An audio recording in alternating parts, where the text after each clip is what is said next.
Is that a yes? Yes. Okay, thanks. All right. Yeah. Okay, so you guys already saw this. The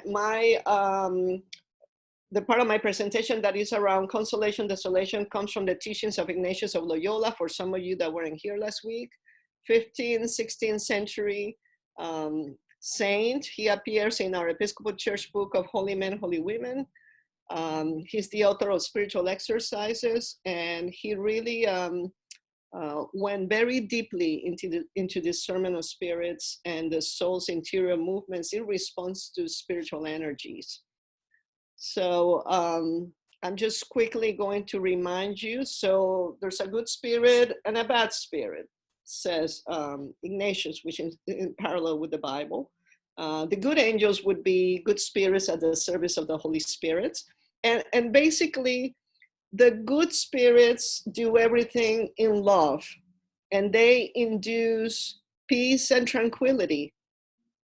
They also, when you're taking life decisions, the good spirit is gonna help you feel this, what's called clarity without doubt. And it doesn't mean that you instantly, some people instantly know what they want to do with their lives. They want to get married or not, or get ordained tomorrow, or, change jobs.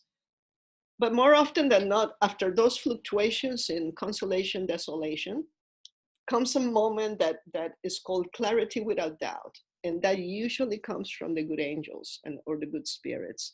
So they cause states of consolation.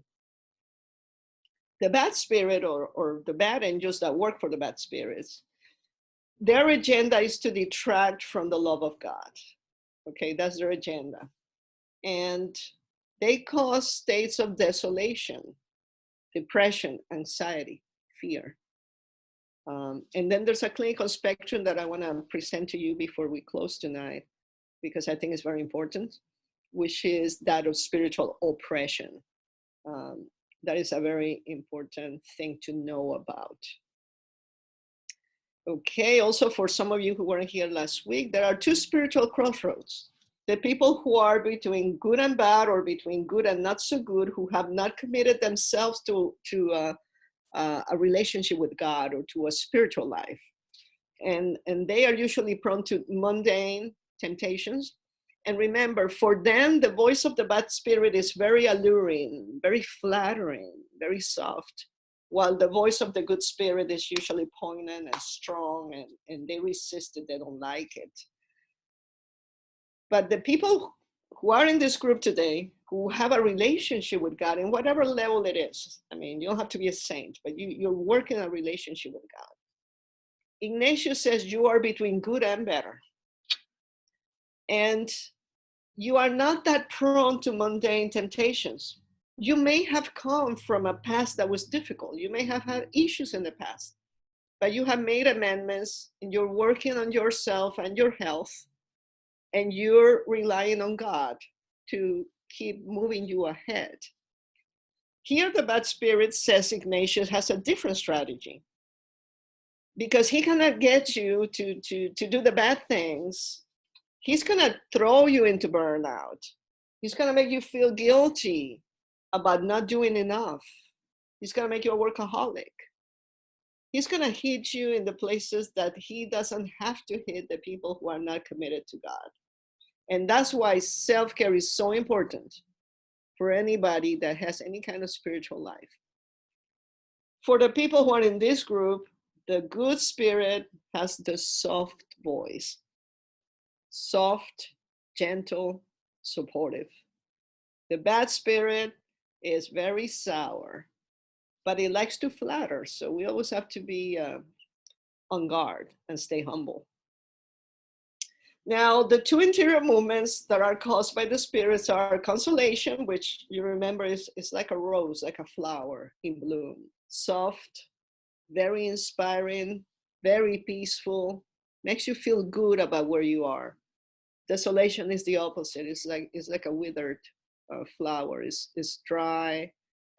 It causes a lot of unquiet in your soul, unrest, anxiety, fears, etc. And we did read some texts last time. I'm not gonna read them tonight, but That is the big picture of these two states.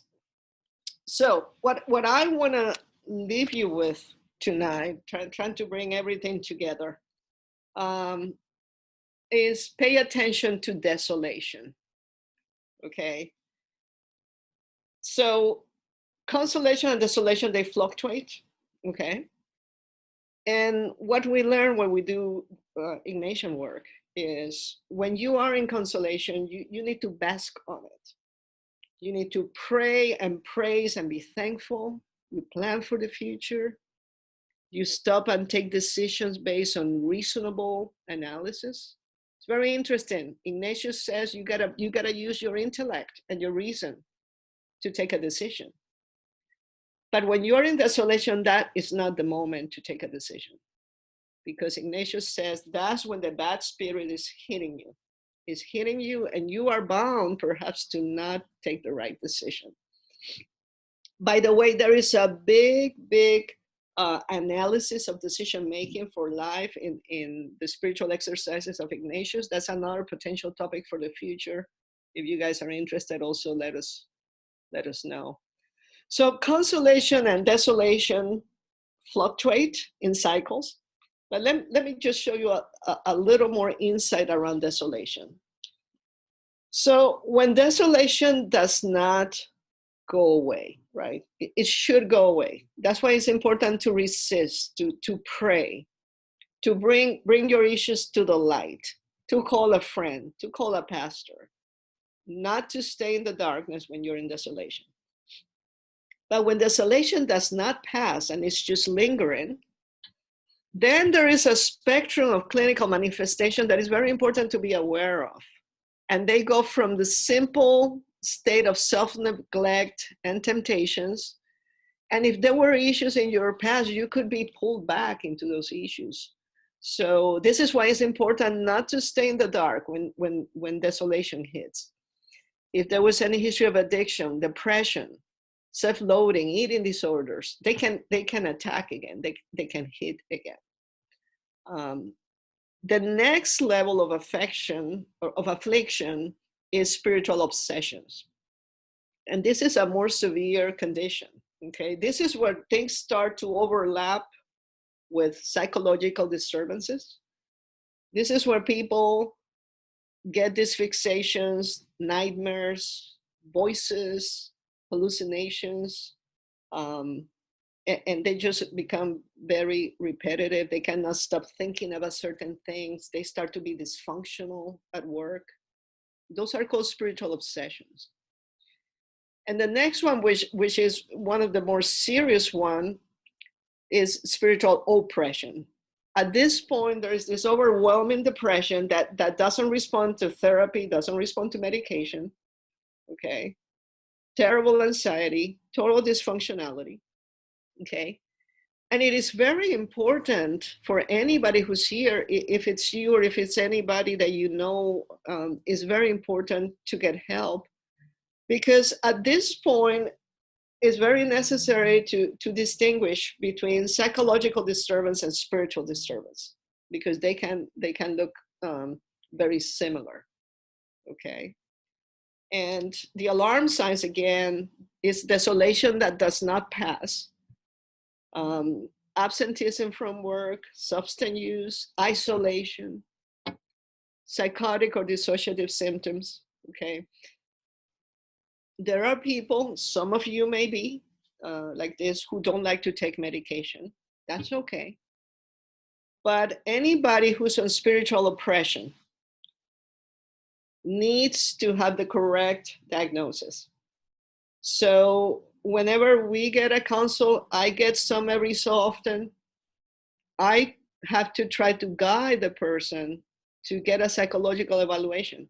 Not to do any treatments that the person might not want to do, but it's because I need to have a diagnosis that separates the psychological part, potential mental illness part, from spiritual disease. And why is this important? Because people who have spiritual oppression many times come from a past of abuse or have had terrible trauma. And those are precisely the people that are at risk for the ultimate spiritual complication, which is spirit possession. That is very rare, very, very rare, but it happens. And now, despite the skepticism in academic circles, now papers are coming out. And before we go to questions, I'm gonna briefly stop and show you one more thing, but that's because I need to switch screens. Okay, I don't know if you can see this. Tell me what you see, please. Are you still seeing the same thing? Research outreach. Oh yeah, thank you. Okay. I wanted to show you guys, this is an article about my research. You can find it on the internet, it's free. And it's written for the lay public. That's me, if you notice. And there's a timeline here. This graphics, by the way, are from our own Cindy Bimby from the diocesan office. She has a graphics and design practice. But here I have an approach for management of spiritual oppression. So this is just a reference because we just never know. And this is based on one of my research papers that I did at Yale. So I just wanted to share that with you. And I'm gonna stop here and open it up for questions. And let's see. Naive question from Barbara.